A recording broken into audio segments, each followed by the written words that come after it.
Olá, está no ar o seu podcast Vox Cidade, aqui pela Vox TV. Eu sou Samira Said e hoje a gente vai direto ao assunto. Nós colocamos uma enquete lá nas nossas redes sociais e o assunto mais pedido para falar aqui no nosso podcast foi sobre autismo. Então, o que nós resolvemos? Decidimos fazer uma série de programas para trazer aí esclarecimento, e se você tiver dúvida a cada programa que nós formos lançando aqui na Vox TV, você vai mandando as suas perguntas, suas dúvidas e vamos esclarecendo. Lembrando que se você perder algum detalhe do nosso programa, pode entrar lá no site voxtv.com.br ou os nossos canais do YouTube, tanto da Vox TV quanto do podcast Vox Cidade. E para falar nesse primeiro programa especial sobre autismo, eu trouxe uma pessoa que já é pioneira no ABC em atendimento às crianças, há mais de 18 anos em Santo André, e a gente vai saber um pouquinho mais todos esses detalhes com ela, Mariana Casagrande. Tudo bem, Mariana? Oi, querida, muito boa tarde. É um grande prazer estar aqui com você, com os amigos da Vox TV. E vamos lá poder ajudar esses nossos amigos que estão nos ouvindo. É uma grande alegria para mim. Conte comigo. Que bom. Hoje o programa, olha, vai ser esclarecedor, porque a Mariana é neuropsicóloga, neuropsicopedagoga e também tem outras especialidades na clínica, né? Tem, sim. Bom, só pra gente começar, quebrar um pouquinho esse gelo, pra todo mundo começar a chamar aí sua família, seus amigos, que eu acredito que vai prestar bem atenção nesse programa, porque a gente recebeu algumas perguntas, Mariana, de dúvidas. Tá. Sabe a autoavaliação do pai? Eu acho que chegou a hora de parar, né? Não dá. Vamos começar do zero? Vamos combinar. Internet, né? Doutor Internet. Então, para começar e a gente começar de leve, entender um pouquinho sobre o assunto, a gente vai ver um vídeo rapidinho e a gente já volta.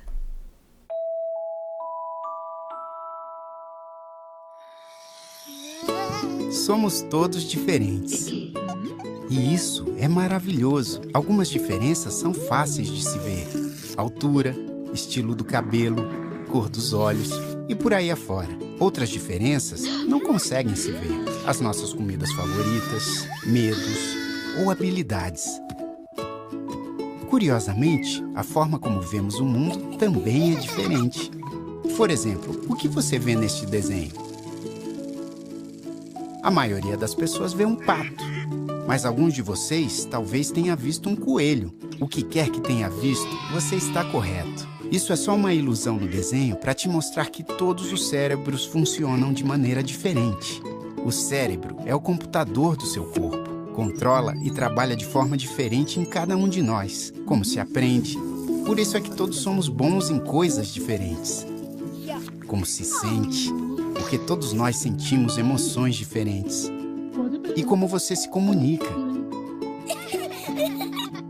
Por vezes, o cérebro está conectado de uma forma que afeta os sentidos, como entendemos as situações e como interagimos.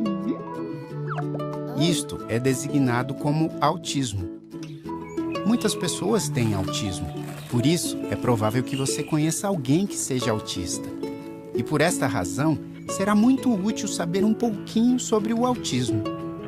As conexões especiais por dentro de um cérebro autista, por vezes, fazem a pessoa ser muito boa em tarefas que nós achamos muito difíceis, como, por exemplo, a matemática, a pintura, a música. Mas também pode acontecer o contrário, e atividades que consideramos muito fáceis são incrivelmente difíceis para aprender, como, por exemplo, fazer amigos. Os sentidos constantemente enviam informações para o cérebro sobre o ambiente que nos rodeia e sobre as outras pessoas. No entanto, enquanto os sentidos da pessoa e o cérebro não comunicarem bem, o cérebro pode ficar sobrecarregado e confuso, afetando como essas pessoas veem o mundo. Se imagine descendo a rua.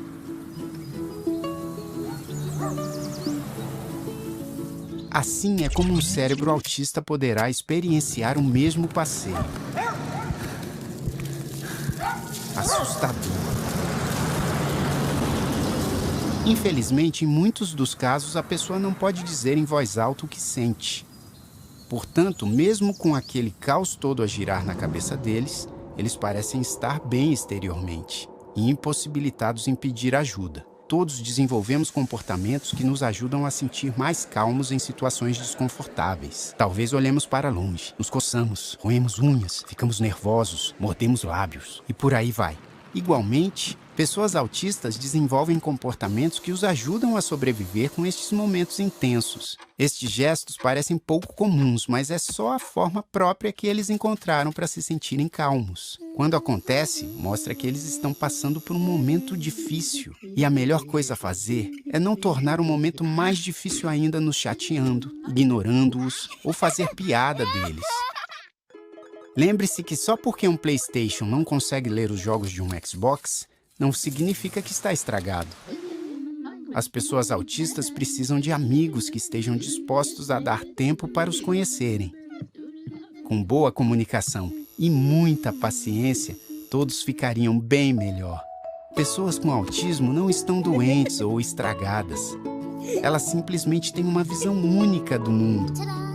E com um pouquinho de apoio dos seus amigos, talvez se sintam capazes de compartilhar a sua visão. Autismo pode fazer coisas fantásticas acontecerem. Bom, dá para parar, para pensar direitinho e fazer uma autoanálise de nós mesmos, né? Sem nenhum tipo de diagnóstico, eu acho que qualquer pessoa, ou se está nervosa, vai roer a unha, ou puxar o cabelo, ou se irritar, pôr a mão na cabeça. Então, quer dizer, já são reações que não podem ser avaliadas para julgar uma criança, principalmente uma criança. Mas é muito interessante, Mariana, sabe essa cena que falou da rua, das nossas visões periféricas e a criança vê de forma diferente, né?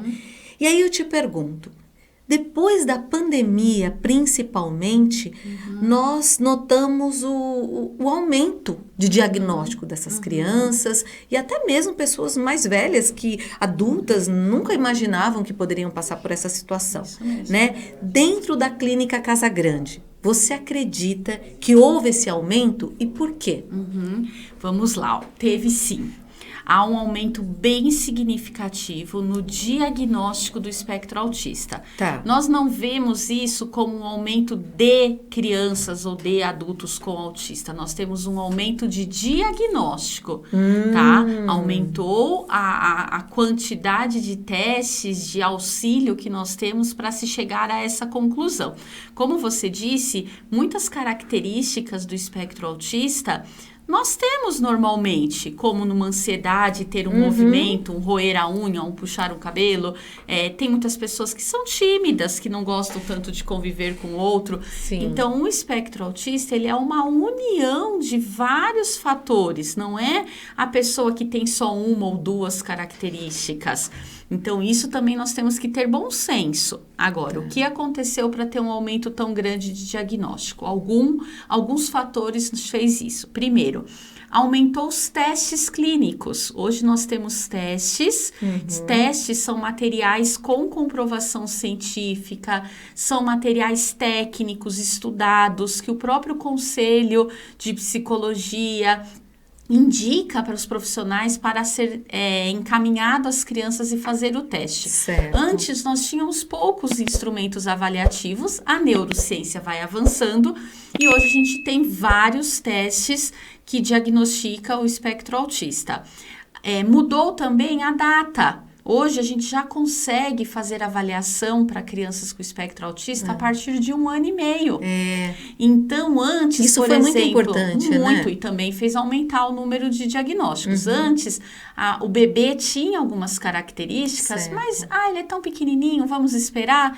E aí vai indo, e às ele não vezes falou isso se ainda, perde. não andou ainda, né? Isso, hoje já se consegue a partir de 1 ano e meio fazer. Então, adiantou bastante a data possível de avaliação. Certo. Outra coisa que mudou bastante também, tá? O espectro autista, ele sempre foi muito confundido com outros transtornos, como TDAH, transtorno de bipolaridade. Antigamente, os médicos, até 1940, diagnosticavam muito os autistas como esquizofrênico. Hiperativo. Né? Hiperativo. Então, tinha também uma confusão aí de critérios clínicos que o DSM atual conseguiu mapear de uma forma melhor.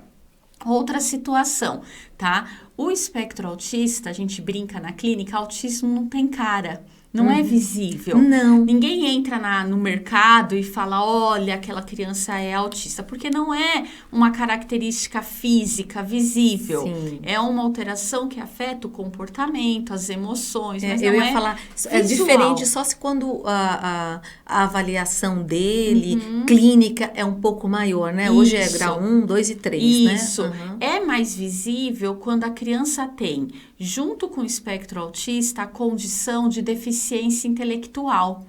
Então, a deficiência intelectual tem características que é mais nítido para uma pessoa leiga.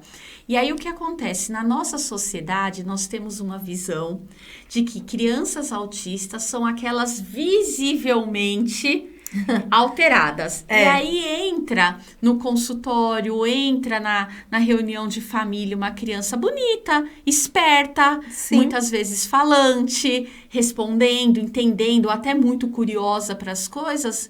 A sociedade tem a seguinte visão: para de bobeira, mãe. Está arrumando encrenca. Ele não tem nada. Olha que menino bonito. Eu ia falar isso. Olha que menino Acho que esperto. é por isso que chega assim.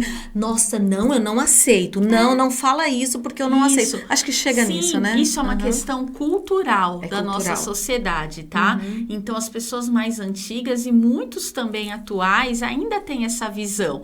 E eu ainda brinco na clínica, eu falo, sim, ele é super bonito, sim, ele é inteligente. E como ele é autista se ele é inteligente? E o que tem a ver uma coisa com a outra? Sim. Porque a gente vem dessa cultura de achar que crianças com alguma necessidade especial são crianças pouco inteligentes. É bem cultural. Quando a neurociência avançou a ponto de entender que nós temos autistas, sim, com deficiência intelectual, que são os mais graves, mas temos os autistas com cognição, inteligência normal, mediana, tá? E temos também os autistas com a cognição elevada, que são os com superdotação junto.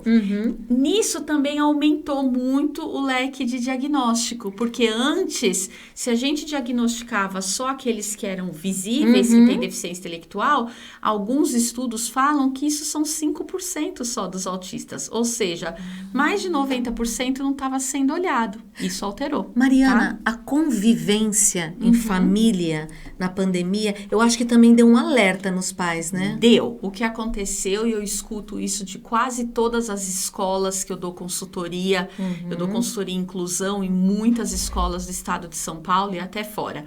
O que eu escuto, as escolas estão falando assim para mim, Mari, o que nós apontávamos, as famílias não aceitavam. Porque quando a criança vai para casa, fica o dia inteiro na escola. A hora que chega já é um ambiente mais livre, mais solto, já está cansado. Então a escola pontuava, olha, ele tem tal dificuldade, ele não compreende determinada situação. A família fala, imagina, em casa eu não vejo isso. Então não dava devida importância. Tá. Quando tudo se fechou e os pais foram obrigados a conviver com o filho 24 horas por dia, muitos pais conheceram o filho que tem só nesse momento. Seja no aprendizado, seja no dia a dia, na sua falta de paciência, ou até na sua questão quietude, moral, né? de Na moral, Olha, eu percebi na pandemia que meu filho gosta de enganar no jogo. Aí eu falo, mas você não percebeu isso antes? Não tinha tempo de jogar, eu trabalhava muito, até tarde e tudo mais. Na pandemia a gente começou a jogar, e aí eu percebi algo que eu não gostei. Ele gosta de, né? Os autistas, as escolas pontuavam, mas quando é um autismo mais leve, com poucas características, em casa é um ambiente seguro, são pessoas afetivamente seguras, às vezes não apresentava tantas características. A hora que tudo fechou, eles tiveram que conviver com a dificuldade de lidar com frustração e tudo mais. Mas então, provavelmente a escola já chamou de alguma forma o pai, Sim. olha, seu filho tá com essa... Porque eles são muito ponderados, né, na hora de falar. Somente escola particular é bem ponderada nessa... Olha, tem essa dificuldade. Olha, pai, leva num psicólogo. Sim, o que é importante a gente deixar muito claro para os nossos amigos que estão nos ouvindo é que a pandemia não causa nenhum tipo de transtorno. Nem autismo, não causou nem o autismo, nem TDAH, nem dislexia, nada. É um transtorno do neurodesenvolvimento. Estar trancado dentro de casa pode ter feito os sintomas ficarem mais evidentes. Eu ia falar isso. Mas não causa. Ninguém era normal antes da pandemia e depois da pandemia virou autista. Não existe isso. Sim. Tá? E muitas famílias acabam justificando. Outra coisa importante da pandemia, Samira, nós estamos em 2023. Sim. Já faz mais de um ano que as escolas abriram, que as crianças estão indo no parquinho, no shopping, no restaurante, na casa dos avós, não sei o que. Atraso de desenvolvimento, a pandemia não justifica mais. Tá? Porque essas crianças já estão recebendo um estímulo adequado há mais de um ano. Tanto então, para fazer suas atividades, no desenvolvimento escolar, no seu dia a dia, relacionamento com amizades. Fala, por exemplo, é muito comum os pais relatarem lá na clínica. Ai, meu filho tá atrasado na fala. É porque na pandemia a gente só ficou em casa e aí ele não desenvolveu a fala. Tudo bem, mais ou menos tudo bem. Primeiro, você ficou mudo com a criança na pandemia? Você não conversava com seu filho? Você não colocava televisão ligada, música, hoje os brinquedos tocam? Então, ele recebeu estímulo. Sim, ele deve ter um atraso. Mas vamos pensar que realmente teve esse atraso. Ele voltou para a sociedade, para os estímulos normais, para a escola. Sim. O que era de atraso pelo estímulo, falta de estímulo do período de pandemia, já corrigiu. Agora, nós estamos já no meio de 2023. A criança ainda não está falando ou ainda está com atraso, não é por causa da pandemia. Seu filho tem um atraso de fala. Vai buscar uma profissional que seu filho tem um atraso de fala. Então, a gente tem que tomar cuidado, porque já não dá mais para hoje justificar que a pandemia é a causa dos atrasos de desenvolvimento. Já passou um tempo grande de estímulo normal. Então, agora, a gente tendo esse início para entendermos melhor, eu acho que uma dúvida é que o autismo, que é o transtorno do espectro autista, a gente precisa definir esse espectro. Definir se vamos... Eu sei que nós não vamos rotular, mas existem muitas pessoas que ficam muito alteradas quando se fala, olha, ela não é... É um transtorno, ela não é especial, ela não tem deficiência. Então, assim, eu acho que a experiência da Mariana vai trazer a tranquilidade. Não é o rótulo, não é isso que vai colocar o seu filho, ou você, ou seu familiar, em uma condição, né, Mariana? Você poderia explicar, principalmente sobre o espectro? Sim. Olha, como eu atuo nessa área já há 18 anos, né, 10 anos na minha própria clínica... o que a gente vê com o passar do tempo é que os termos vão mudando. Isso é natural, vai aparecendo mais estudos científicos, graças a Deus, e as coisas vão atualizando. Com isso, muda-se sim alguns termos. A minha visão, dentro da minha experiência, é o seguinte: o que importa é a criança melhorar e evoluir.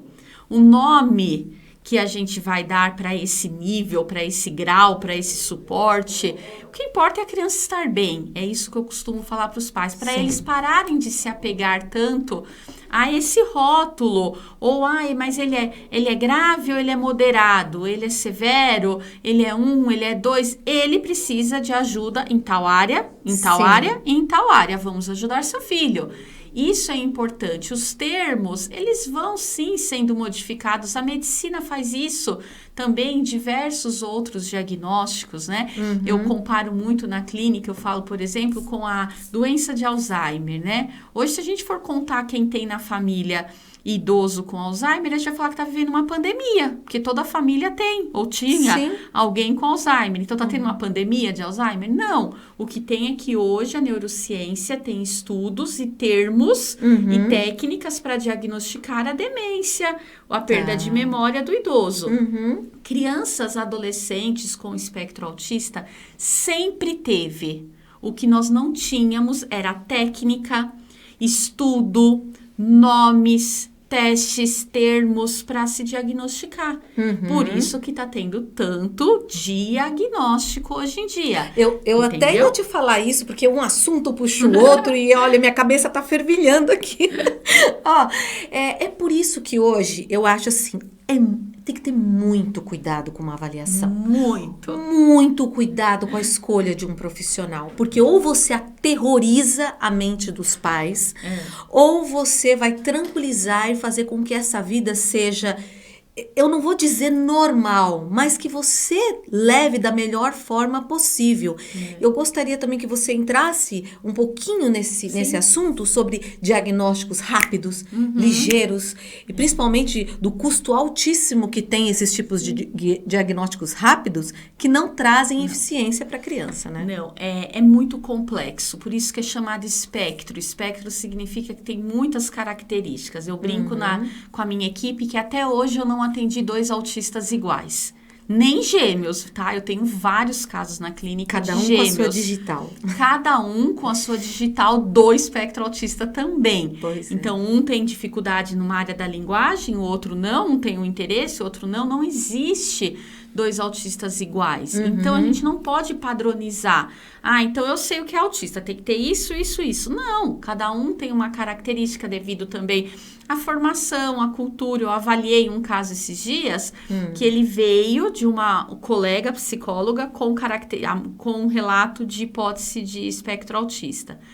Virei o jovem do avesso. Ele vem de uma cultura oriental. Então, muitas coisas que a colega viu como sendo um traço de espectro autista é da cultura. Entendeu? Ele morou, né? Não lembro se na China, no Japão. Ele veio de uma outra cultura. É criado por uma avó bem, né, rígida nessa cultura. Então, eu tive que estudar toda a formação dele e entender que aquelas determinadas características são da formação. Curiosidade. Então, é muito complexo curiosidade. Aí você o indica a fazer algum tipo de atividade? Sim, todos. Hoje em dia, Samira, tem tratamento para tudo. Só não melhora quem não quer buscar ajuda. Timidez, vai fazer alguma coisa que vai soltar, social, esporte. Sim, vai fazer teatro, vai fazer um esporte coletivo. Hoje eu falo assim na clínica, tudo, do pior ao melhor diagnóstico, tudo tem tratamento. Só não melhora ou quem não busca ajuda, ignora o diagnóstico, normalmente por não aceitar, ou quem busca ajuda inadequada. Tem pessoas que fingem que está tratando, o pai finge que está tratando e a coitada da criança é que fica cada vez pior. Às vezes eu faço laudo de uma criança, depois de anos a criança aparece lá pior do que quando eu laudei e as mães falam, mas estava em tratamento. Esses dias eu peguei uma que estava há 10 anos em terapia. E cada vez pior. Mas também tem pai e mãe que, olha, eu vou te falar, viu? Que acaba aceita, com a mente da criança, às vezes nem vai atrás, e tem aquela loucura na cabeça e passa para uma criança que já tem uma dificuldade. O caminho é sempre assim. Meu filho tem alguma dificuldade. Primeiro, tem que aceitar o filho que tem. Sim, ele tem. Essa é a minha realidade. Ponto final. Então, eu tenho que ser feliz, eu tenho que evoluir, eu tenho que caminhar na vida, na realidade que eu estou. Sim. Eu não posso ficar aqui sofrendo, eu queria estar de férias na praia, então eu estou aqui sofrendo porque eu não estou na praia. Não. Eu estou feliz aonde eu estou, na condição que eu estou. Eu tenho, qual é a minha condição? Eu sou mãe de uma criança com tais e tais dificuldades. Eu tenho que aceitar essa minha realidade. Primeiro ponto é aceitação. Ninguém trata filho que não tem aceitação. Finge que trata. A criança não tem a melhor esperada enquanto os pais não têm. E aí eu falo aceitação, você é mãe, você sabe disso. De coração. Hoje tem muitas famílias que falam da boca para fora, Não, eu entendi, eu aceito. E a hora que chega em casa se revolta, aí finge que trata que é o quê? Não tem disciplina. Por exemplo, Não assim, leva é nos frescura, tratamentos. você consegue fazer sim. É frescura. Porque ela falou que não é uma doença, mas se isso você se mesmo. policiar, mais ou menos isso? Sim, acaba comparando, compara com os irmãos, Ai, meu compara Deus, com o que primo. sofrimento. Né? Seu irmão, quando tinha sua idade, já fazia isso. Também a gente tem aí um outro lado da aceitação, que eu quero também relatar, porque com certeza tem gente nos ouvindo que passa por isso. O espectro autista, ele tem características, a causa neurobiológica genética, tá? Nós, os pais, não tínhamos, na maioria dos casos, diagnóstico. Os adultos autistas hoje estão sendo diagnosticados, na maioria, agora adulto. Então tem uma genética? Tem uma questão genética. Aí o que acontece? Por exemplo, você tem um marido autista. Aí seu filho começa a ter características. Certo. Você aponta, ele vai falar, isso não é nada, eu sou assim, então é normal. Entendeu? Eu era assim quando era pequeno. Eu escuto isso muito. O pai ou a mãe falar, mas quando eu era pequena, eu era igualzinho. Então isso é normal, porque eu sou assim. Você é igual seu pai, você é igual Você é sua igual mãe, você é seu igual avô. pai. Eu costumo responder avó. assim. Então nós temos 2 autistas na sua casa. Não sei seu filho, porque não é normal nem pro seu filho nem para você. Então, isso faz também os pais terem muita dificuldade de aceitação, tá? Por achar, além da questão que eu falei da inteligência, de ser inteligente, de ser bonito, então não tem nada. A questão de eu era assim, meu irmão era assim, o tio dele é assim, o irmão mais velho é assim. É só pensar assim, olha, então eu vou procurar uma ajuda pro meu filho, porque eu não quero que ele passe Pelo que eu passei. Mas eu não passei nenhum tipo de dificuldade. Não, mas e suas ansiedades? Sim. As suas frustrações que de repente poderiam ter sido... naquela época. É verdade. Tá? É. Agora, hoje, na realidade que nós estamos, hoje não dá mais. Hoje, pessoas que são desenvoltas, com um excelente estudo, já tá difícil de conseguir colocação no mercado, de se sentir bem, de ter saúde mental Fora equilibrada. a comunicação, né? Que já era difícil a comunicação. Agora, tudo pela internet. Imagina no pessoal. Mas nessa parte, Samira, sempre teve autista. Sabe aquelas pessoas da nossa época, quando a gente para pra pensar na nossa turma do colégio, e que você fala assim, eu tinha um amigo lá que ele era meio esquisito, ou ele era muito focado só naquele assunto, ou ele era o estranho da turma, no pátio ficava sempre de canto. Era o autista que não tinha diagnóstico. Então, sempre existiu crianças autistas. Existem muitos adultos autistas, né? Mas não tinha o diagnóstico. Olha, o que a Mariana tá falando aqui é muito importante, viu, Mariana? Nossa, eu tô aqui fervilhando minha cabeça aqui de tanta coisa que eu quero perguntar para ela. É importante que os pais, amigos, colegas não façam o diagnóstico apenas por algumas características, porque a Mariana, em torno de quanto tempo um diagnóstico? Em torno de 10 sessões com uma equipe multidisciplinar. Que envolve psicopedagoga, neuropsicóloga, psicóloga, fonoaudióloga, terapeuta ocupacional, psicomotricista, médico neuropediatra ou psiquiatra.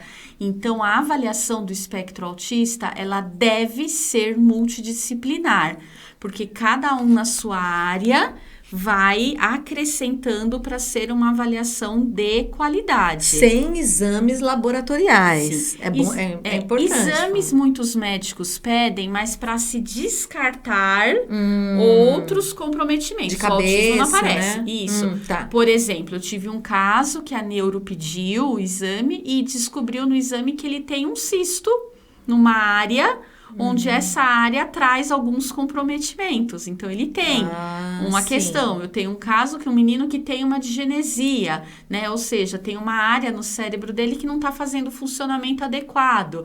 Então, um exame físico, um raio-x, uma tomografia, ele é muito positivo, mas não para falar é autista ou não é autista. Tá. É para se descartar algo maior. Alguma doença. Assim como os exames genéticos também são muito importantes. Porque às vezes a criança pode ter uma síndrome uma questão sindrômica, e as características do autismo é uma consequência daquela síndrome. Então, quando o médico vê alguma característica física que lembra alguma síndrome, ele manda para fazer avaliação genética também. Por isso que o médico faz parte da equipe multidisciplinar. Nessa parte de diagnóstico, Samir, o mais importante de todos que estão nos ouvindo entender, não é achismo. Nós temos que parar com essa bobeira que nós temos no nosso meio de fazer achismo. Sim. É algo muito sério para olhar uma criança, brincar com ele ali meia hora, montar um joguinho ali e falar, eu acho que seu filho... eu brinco com a minha equipe que lá na minha clínica é proibido usar a palavra eu acho, né? Não acha nada, vai testar, vai ter certeza, e se tiver certeza... Me dá a conclusão. Você volta. E me dá a referência bibliográfica de onde você tirou isso. Tá vendo? É sério. Tem muitos achismos por aí. Eu acho. Tudo bem que tudo parte de um achismo, mas não pode ficar no achismo. Eu acho, a professora fala, eu acho que seu filho pode ter um atraso de fala. Tudo bem, mas quem vai dar certeza é uma fono? Então eu vou procurar uma fono. Eu tenho que saber, meu filho tem ou não tem? Ninguém trata aquilo que não sabe a causa. Certo. Nem dor de cabeça a gente trata se não sabe a causa. Eu ia falar isso, dor de cabeça tem tantas causas, né? Parece que você leu o meu pensamento. Aí você fala, meu filho tá com atraso de fala. Ele é autista? Não, ele pode ter só um atraso de fala, ele pode ter apraxia, ele pode ter dislalia, ele pode ter tantos transtornos, autismo é um deles, entendeu? Fora que tem muitas características do espectro autista que outros transtornos também têm. E depois dessas 10 sessões, demora mais ou menos, tá?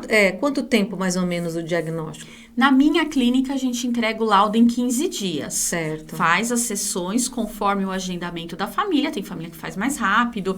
Eu recebo muitas famílias de fora, né? Então, tem família que vem de outros estados. Aí, como tá hospedado na cidade e tudo. Então, vem bastante. Então, faz assim, né? Uma forma mais intensa. Bom, a Mariana é conhecida no Brasil todo, né? Então, é por isso que vem. As pessoas vêm mesmo de todo o Brasil. E agora, o importante... A gente falou um geralzão, que eu acho que é legal, todo mundo já chegou, todo mundo mandando mensagem, conversando no chat, a gente grava o programa, mas a Mariana está no chat, sim, né, tirando as dúvidas, vai ficar no chat. Mariana, você me falou que hoje, com 1 ano e meio, já pode-se iniciar, né, uma avaliação. E quais são os primeiros aspectos ou sinais da infância, ali no primeiro aninho, que a mãe começa a falar, opa, tá estranho. Sim, O que nós mães, por exemplo, eu tenho um filho de 1 ano e 2 meses. Então, com 1 ano e 2 meses, eu posso observar alguma coisa nele de diferente? Sim. A maioria já apresenta, tá? Só quando é muito leve pode demorar um pouquinho mais, mas a maioria já apresenta como, por exemplo, bebês autistas não gostam, não tem prazer, não se sente bem de estar no colo o tempo todo, como qualquer bebê gosta, né? Por questões sensoriais, não é por questão de não gostar da mãe, né? A mãe chora, entra em depressão, não é isso. É questões sensoriais mesmo, eles se sentem mais confortáveis de estar ali no bercinho, né, ali no cantinho dele. Sim. Muitos deles já têm incômodos auditivos, então com ruídos, com barulhos, sensibilidades auditiva, dificuldade em coordenar o olhar com os brinquedinhos, às vezes até com a mãe, com a mamadeira, sabe aquela coisa, o bebê tá mamando, isso depois tá do olhando, 8º mês, já, né? Ele já tem que coordenar. Então vai apontando isso pro pediatra, né? Olha, eu tô percebendo que ele fica bem quando tá no bercinho, mas ele chora quando tá no colo. Se não é cólica, lógico, tem outras situações, isso vai acontecendo. Conforme vai crescendo, depois dos 2 anos fica bem significativo, que é a maioria, tá? Tudo no autismo não é regra, tá? Tudo. Posso falar como eu ia falar agora. A maioria tem atraso de linguagem. A maioria, mas não são todos. Tem autista que começou a falar piquitiquinho, coisa mais linda, fala bonitinho, tudo, os verbos conjugados, uma gracinha, e é autista. Então, nada dentro do autismo é regra. Dificuldade sensorial, que é se incomodar com a roupa, se incomodar com uma luminosidade, Muitos autistas têm, mas pode ser autista sem ter? Pode. Autista não gosta, por exemplo, de beijo, de abraço, de carinho? Sim, muitos não gostam, mas tem autista que é mais beijoqueiro, que eu tenho um lá na clínica que eu tenho que pedir pelo amor de Deus para ele parar, porque ele entra e ele sai beijando e cumprimentando todo mundo. Esses dias eu cheguei na recepção, ele estava deitado no colo de uma avó, de uma outra criança. Quantos aninhos? Ele tem 6. E aí eu olhei aquela cena linda, inclusive, ele deitado com a cabeça no colo da avó, eu falei, ai, Clínio, vocês já se conhecem? Ela falou, não, conheci agora. Aí você fala, autista não é afetivo. Esse é afetivo até demais, né? Se pendurou no pescoço da avó, beijou o rosto da avó. E tem autista que não tolera nem mesmo toque. Por isso que o diagnóstico é muito complexo e muito difícil. Tem a questão do se expressar com gritos também? Isso, que são as falas, a questão de linguagem, né? Que entra aí. Então, o autista pode ter uma fala atrasada, a ponto de alguns serem autistas não verbais, que é o que não desenvolve a fala, são os mais graves. Autista pode ter aquela fala robotizada, aquele pequenininho que fala que nem um robozinho, tudo determinado, tudo no mesmo tempo, no mesmo som, até a conjugação do verbo, tudo bonitinho. Autista tem bastante dificuldade de interpretar a linguagem, tá? Por exemplo, piada, duplo sentido, sarcasmo, que nem eu apliquei esses dias um teste numa criança, e aí tava perguntando lá, o carro passou voando, né? E aí tinha a figura do carro correndo, e ele entende que, literal, o carro passou voando. Não entende que quer dizer que, né? Tive um na clínica uma vez, esse você vai gostar de ouvir. Eu tava atendendo e ouvi o serzinho lindo pulando no corredor da clínica, indo até o banheiro, pulando num pé. E deu um tempo, eu vi que ele já tinha usado o banheiro, voltando, pulando outro pé. Eu fui no corredor e falei, por que você tá pulando aqui no corredor? Aí ele ficou bravo e falou, porque a minha pro, ele tava fazendo aula de reforço, não era terapia. A minha pro falou, vai logo, mas vai num pé e volta no outro. Que bonitinho. Ele foi pulando num pé, bravo, não foi brincando, tirando sarro dela, e voltou pulando no outro. Ele entendeu isso como Autista uma ordem. É extremamente literal. Você mandou, e para convencer ele que não era isso? Porque falou isso, literalmente. Mas ela disse, vai num pé e volta no outro. Não, ela quis dizer, para eles não tem o quis dizer. Eu sei. Entendeu? Que nem entra na sala atrasado e eu falo, muito bem, hein? Chegou no horário hoje, hein? Eu tô querendo dizer, chegou atrasado, eu tô chateada com você. Eles saem e falam pra mãe, ela falou que tudo bem. Ela não ficou brava, porque eles levam ao pé da letra, eles são extremamente rígidos, né? Eles têm o que a gente chama de rigidez cognitiva. Sim. Então, leva realmente ao pé da letra. São extremamente rígidos com rotina. Então, eu tenho, por exemplo, criança autista, sai de casa e vai para a escola pela rua de baixo. Se a mãe vira o carro para ir pela rua de cima, pronto. Por quê, aí né, entra, porque eles mecanizam a rigidez cognitiva. Eles com horário, com determinadas situações, compromissos. Isso. Roupas, objetos. Imagina as mães lá em casa, deve estar assim, né? Os pais. Falando, por onde que eu começo? Porque tem alguma coisa aqui. Aí eu te pergunto, em nome de todos, né? Por onde começar, Mariana? Porque a primeira coisa, como que um pai vai chegar, respirar fundo e falar... Eu tenho que procurar uma ajuda. Primeiro ele tem que reconhecer que o desenvolvimento do seu filho tem algo estranho, algo atrasado, algo fora do normal, tá? Eu falo algo fora do normal porque às vezes não é atraso, às vezes é o contrário, tá? Por exemplo, tem autista superdotado que aprende a ler e escrever com 2 anos de idade, 3 anos de idade. Eu tenho um lá na clínica que eu trato, ele tem 5 anos e ele fala 5 idiomas. Inclusive grego, russo. É mesmo? Sim, é autista com superdotação. Superdotação. Então, eu falo assim para os pais. Primeiro, você tem que observar se tem algo fora do normal. Não necessariamente um atraso, porque às vezes uma aceleração também é algo a se observar.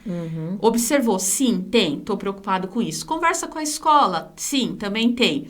Conversa com o médico, pediatra, né? O pediatra vai poder descartar se não tem algo físico, alguma coisa, algum exame para ser feito. Mas o principal, busca uma boa equipe multidisciplinar. Eu ia te falar, eu acho que parte do princípio aí da escola. Se você está notando alguma coisa, liga ou vai até a escola, né? Deveria, tá? Mas tem escola... Tem escola que não aponta. Infelizmente, é uma falha do sistema educacional, tanto sim. particular quanto pública. Tem escola que você leva e fala, não é isso. Eu levei o diagnóstico de uma jovem de 14 anos numa escola, meninas com várias características, com confirmação médica, né, extremamente autista.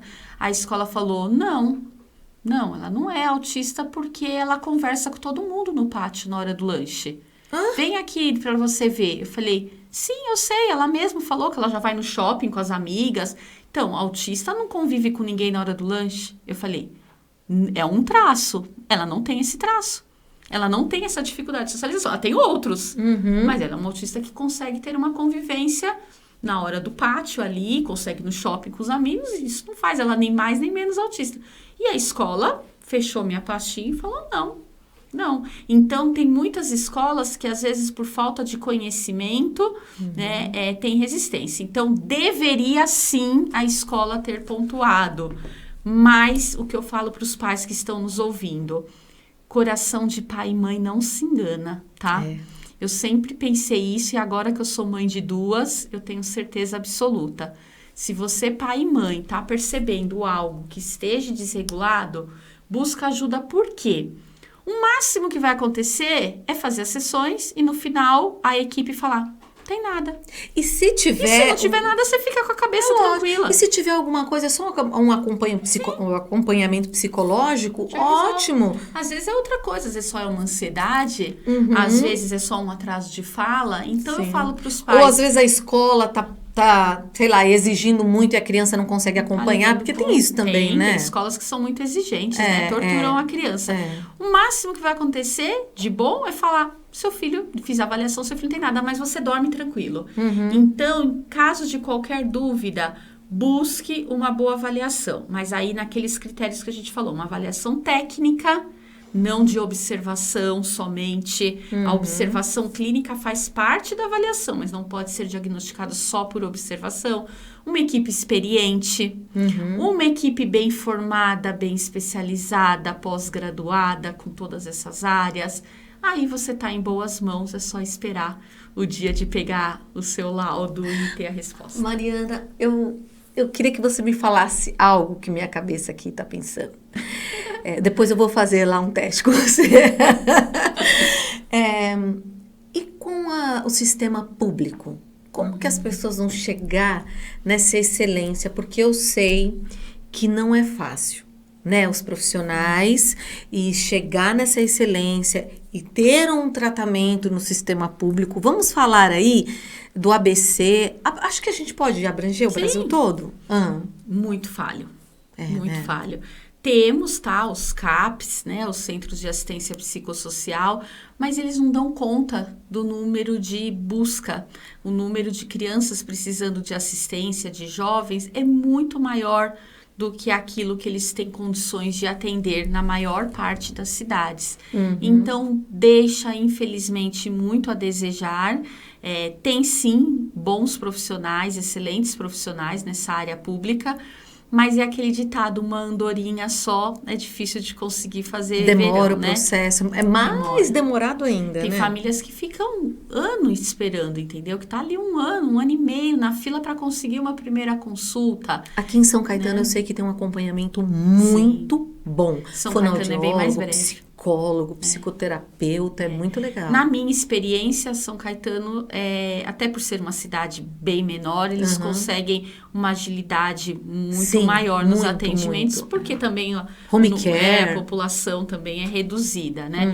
Mas o problema do sistema público é a demora, e muitas vezes dá até dó, eles têm que acabar escolhendo pelo caso, né, mais difícil. Eu tive esses dias que foi e não conseguiu dar continuidade no tratamento do sistema público porque tinha outros casos mais graves Não que ele não precisasse do acompanhamento, mas sabe aquela coisa horrível de você ter que escolher qual é o paciente mais grave para dar preferência? E aí o no outro sistema vai deixando. público, eles acabam, né, fazendo isso. Porque mesmo na rede de convênios, tá, Samira? É mesmo? Ainda é muito difícil, porque os convênios, eles têm aquele problema que muitos médicos enfrentam, terapeutas, que é o valor de repasse.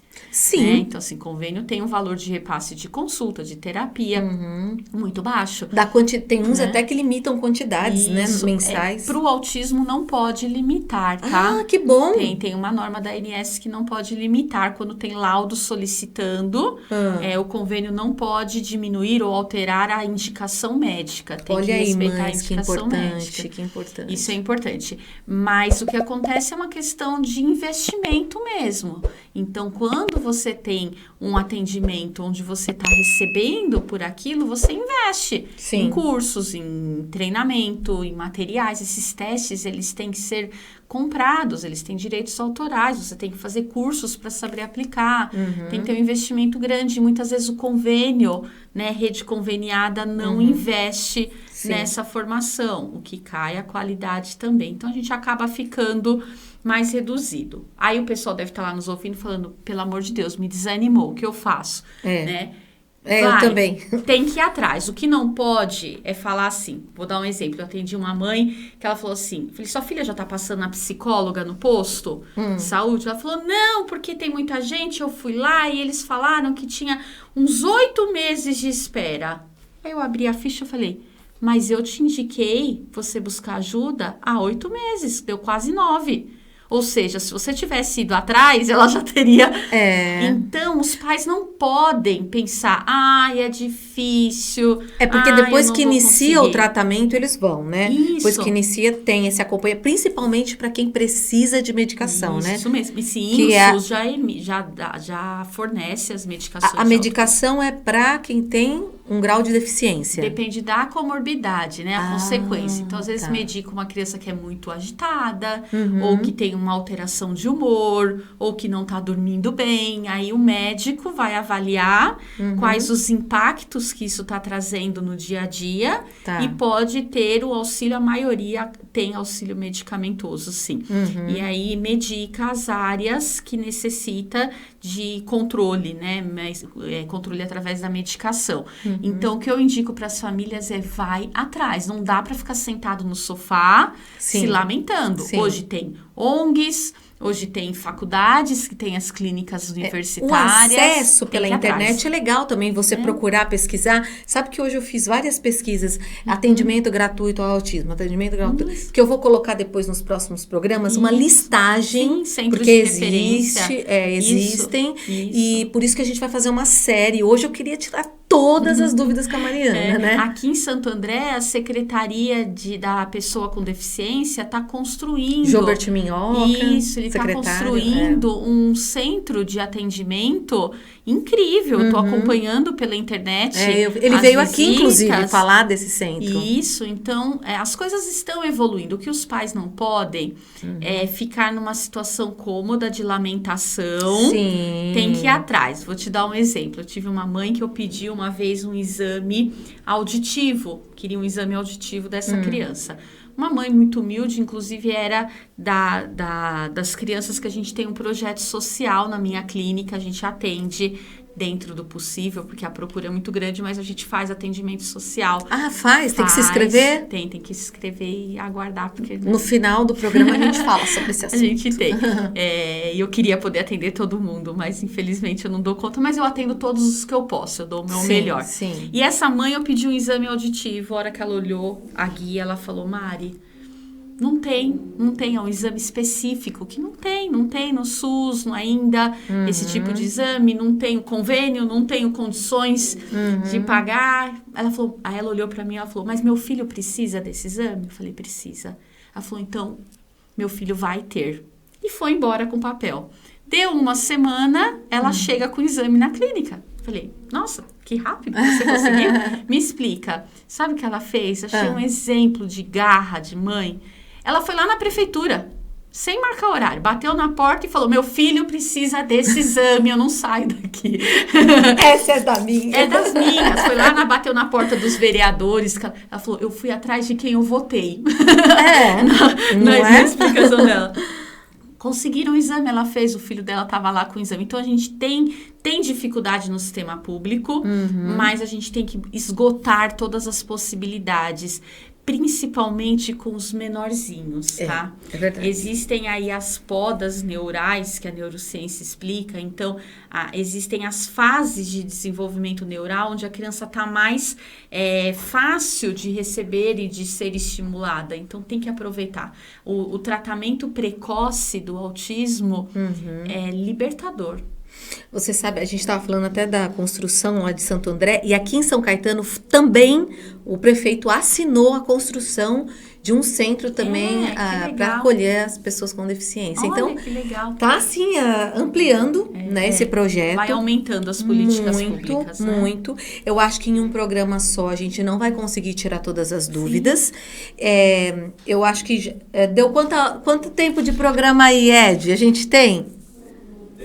10 minutos, mas então eu quero... Ver o que é mais importante, né? O que eu gostaria de finalizar neste programa aqui, que eu recebi muitas dúvidas, que é o seguinte: meu filho, você até falou um pouquinho no começo, meu filho pode ter autismo e uma outra doença também, que pode, tipo, deixar mais alto esse autismo ou não? Sim. É a doença, é uma coisa, o autismo é outra. Então, vamos lá. Primeiro, o autismo não é uma doença, é um transtorno do neurodesenvolvimento.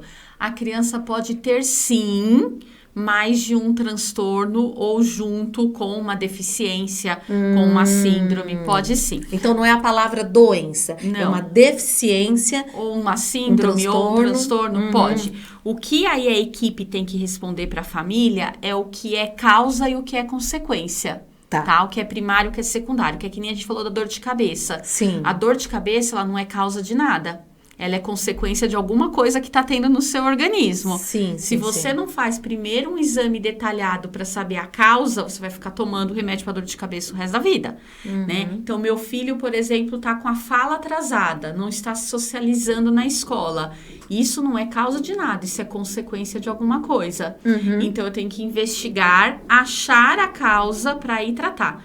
E às vezes acontece a causa ser o autismo, mas ter, por exemplo, uma comorbidade em TDAH, uma comorbidade em transtorno de aprendizagem, bipolaridade, uma comorbidade em transtornos de humor, em transtorno de ansiedade e depressão. Então pode. Ou às vezes tem criança que tem duas coisas, entendeu? Tem, por exemplo, um quadro de autismo e uma deficiência intelectual. Trata-se individualmente ou trata como se fosse um todo, assim? Trata-se o tempo todo, no individual, no particular, na escola, em casa, na clínica. Uma criança autista tem que ser estimulada da hora que acorda até a hora de dormir. O tempo todo. Nunca desmotivada, né, Mari? Nunca. Muito menos sarciar o desenvolvimento dela de, não vai fazer isso, isso é perigo. Tem que deixar ela ser testada, sim, né? Lógico, com segurança e tudo, mas você tem que, senão eles ficam numa fase cômoda, né, do desenvolvimento, não pode deixar eles no comodismo. Então, nós tratamos o espectro autista, existem várias ciências. A mais conhecida hoje é a ciência ABA, tá? Alguns chamam de método ABA, mas não é um método, é uma ciência. Por que hoje é a mais utilizada? Porque tem vários estudos no mundo todo comprovando a eficácia dessa ciência com o espectro autista. E aí muitos pais me perguntam, então meu filho vai fazer ABA, ele vai fazer lá na clínica, ele vai fazer 30 horas, 40 horas? Não sei, é a equipe que avaliou multidisciplinar que vai dizer, essa criança precisa de tantas horas de tais áreas. Não tem um padrão. ABA seria o quê? ABA é o método, é a ciência que vai ser aplicada naquele tratamento. É a forma de tratar a criança. Entendi. O que é importante os pais que estão nos ouvindo entender é que a criança não deve ser estimulada só o horário que está na clínica. Você vai levar seu filho no parquinho no final de semana. Você vai usar todos os estímulos que a equipe te orientou, que a equipe te ensinou, e você vai treinar na socialização, na questão sensorial, na areia, no parquinho. Seu filho vai num restaurante com você. Você vai treinar ele lá para ele conseguir sentar, esperar. Então, ele tem que ser treinado o tempo todo. Então, a criança é treinada na sua clínica e os pais, os familiares também são. Tem que ser.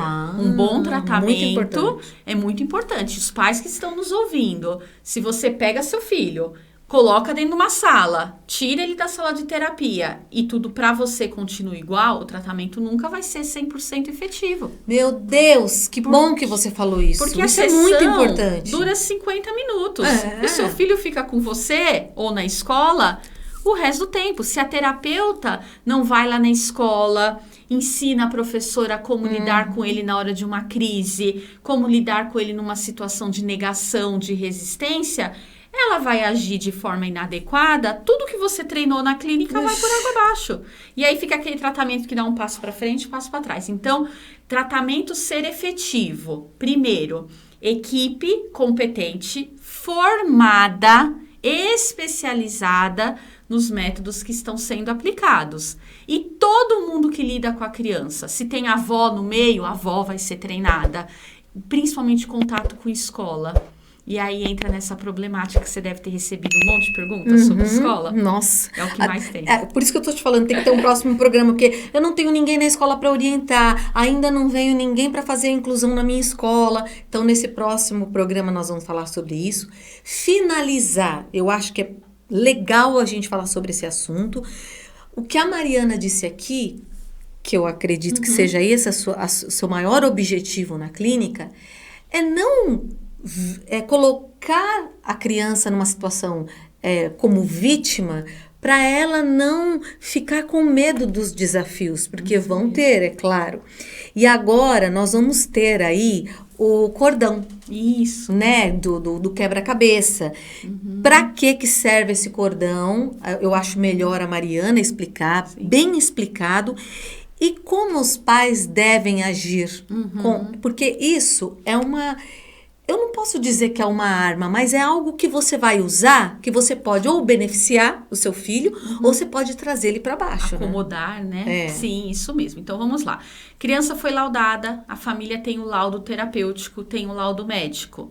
Ele passa a ter determinados direitos perante a sociedade, assim como os direitos de inclusão na escola. É um aluno de inclusão, e aí tem diversos direitos que não é favor, a escola tem que dar essa assessoria individualizada que a equipe está solicitando, inclusive o apoio individualizado, que as escolas são muito resistentes em ter, mas que precisa ter, em muitos casos de autista, tem que ter uma pessoa especializada trabalhando com ele no individual. Então, isso é um direito na parte escolar. E tem outros direitos na sociedade, como direito a atendimento prioritário, algumas questões de verbas, né, de descontos e impostos, pais que são funcionário público podem conseguir uma redução de jornada para conseguir acompanhar. Então, a lei ela é bem complexa. Para o meu filho ter direito a isso tudo, eu tenho que primeiro identificar ele, comprovar. Então, existe a Lei Romeu Mion, que é do dia 1º de janeiro de 2020, que pede que as cidades façam a carteirinha, o CLIPTE, a carteirinha para identificação do espectro autista. Todas as cidades já deveriam estar fazendo, tá? Aqui no ABC estão, meus pacientes têm. Então, os pais fazem, alguns é via internet, outros são presencialmente na prefeitura, mas faz. Aí tem a carteirinha, você tem como conseguir os direitos que seu filho precisa.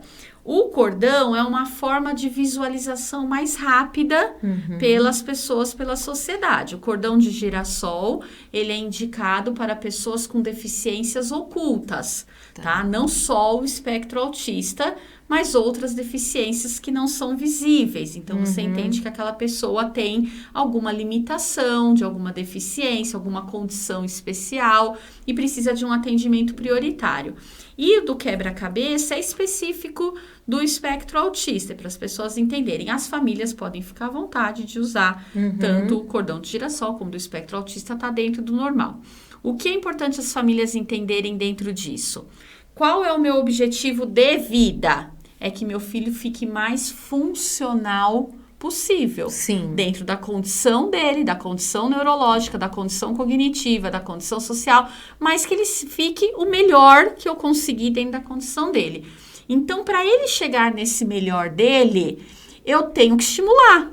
Então, eu tenho que colocar ele com cautela, com respeito, com técnica, com amor, mas também em situações. Por exemplo, autista tem embarque privilegiado no aeroporto. Certo. Eu tenho mães na clínica que falam para mim, não, Mário, eu não preciso usar.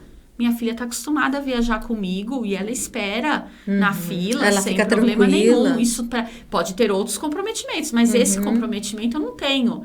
Então, ela ficar ali esperando 2, 3 pessoas na frente da fila do check-in vai ajudar ela a treinar a resiliência, a paciência, a tolerância. Agora, o que tem que ter bom senso? Não, isso está causando irritação, isso está deixando ela entrar em crise. Aí você tem que fazer os seus direitos valer imediatamente e pedir um atendimento prioritário. Assim como na escola, todo autista tem que ter o apoio individualizado? Não, todo autista que precisa tem que ter o apoio individualizado. Se aquela criança não precisa, ela consegue ter uma condição de socialização, uma condição de segurança, de higiene, de saúde, de aprendizado adequada.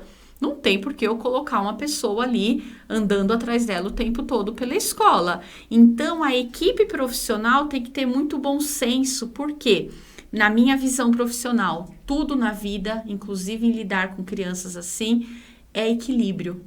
O tudo é prejudicial, mima, superprotege, acomoda, e também o máximo e o mínimo causa prejuízo. O grande desafio das famílias é conseguir o meio termo. Eu estou estimulando o meu filho a melhorar cada vez mais, mas respeitando as suas dificuldades. Os 50% é o melhor caminho para tratar essas crianças. Mariana, tem tanta coisa pra gente falar. A sua listinha ficou grande. E assim, eu imagino que as mães que me mandaram as perguntas das escolas, por favor, a gente vai ter a segunda parte, porque realmente são muitas dúvidas, sabe, Mariana? Principalmente para quem começou a enxergar a vida dos filhos, a vida dos seus familiares de uma outra forma e querem chegar aí. Pelo menos nesse equilíbrio, porque não é fácil também para o pai, para uma mãe que tem uma jornada de trabalho, de afazeres. Nós entendemos. Ninguém fala, olha, um mundo de fantasias e tá tudo bem. Você mesmo vive essa realidade lá. Sim, né? tenho 2 filhas, a minha vida é bem corrida Então, também. O que as famílias precisam entender é que tem vida, felicidade, conquistas, alegrias, sucessos pós-diagnóstico. Olha. O diagnóstico não é um atestado de incompetência ou de infelicidade ou dos meus sonhos, né, como mãe, estão destruídos, nada disso. E para isso eu tenho que ter o comprometimento, né? Para isso eu tenho que estar sendo bem orientada, entendeu? Eu tenho que estar bem orientada porque a gente também recebe, você deve ter com certeza recebido relatos de pessoas que às vezes são desanimadas. Seu filho é assim e pronto, e não vai melhorar nunca, né? Muitas. Então, não, você tem que fazer, ele tem que buscar o melhor dele. Eu não tô dizendo que o melhor dele vai ser o 100%, mas o melhor dele a gente vai atrás. E eu penso que, por mais que a neurociência esteja avançada, tem tantos casos por aí que a medicina fala assim, essa mulher não vai engravidar nunca. E aí a mulher engravida. Né? Essa pessoa sofreu um acidente, não vai andar nunca mais. Aí ele treina, se esforça e ele anda. Então, nenhum diagnóstico, principalmente do autismo, é um taxamento de incapacidade, de meu filho vai ficar limitado. Você tem que buscar o melhor para ele. Concordo que tem casos graves, que a gente chama hoje de suporte 3, que é muito mais difícil. Mas não impossível. Não impossível. Então, e que pode melhorar, né? Que melhora. Isso bom, eu tenho certeza. O arroba da Mariana aqui, da Clínica Casa Grande 2 tá aí, né? Da Mariana também, que é Mariana.Clínica Casa Grande. Isso. E eu acho muito importante vocês procurarem realmente uma orientação correta, profissional, como a Mariana falou. Mariana, obrigada. Só um detalhe, aqui na Vox tem uns episódios de programas também da Mariana que repetitivamente passa no nosso site e tá lá no nosso YouTube, que é bem legal. Nós gravamos aqui na Vox TV, foi uma alegria imensa essa oportunidade, uma série de episódios que chama Meu Filho é Autista e Agora? E cada episódio veio uma área diferente, né? Uma fisioterapeuta, uma psicóloga, uma fono. E tá lá na Vox TV, o pessoal vai gostar. Logo, logo a gente coloca novamente em prática esse projeto. Ai, Mariana, muito obrigada pela sua disponibilidade, que eu sei que a agenda ela é cheia.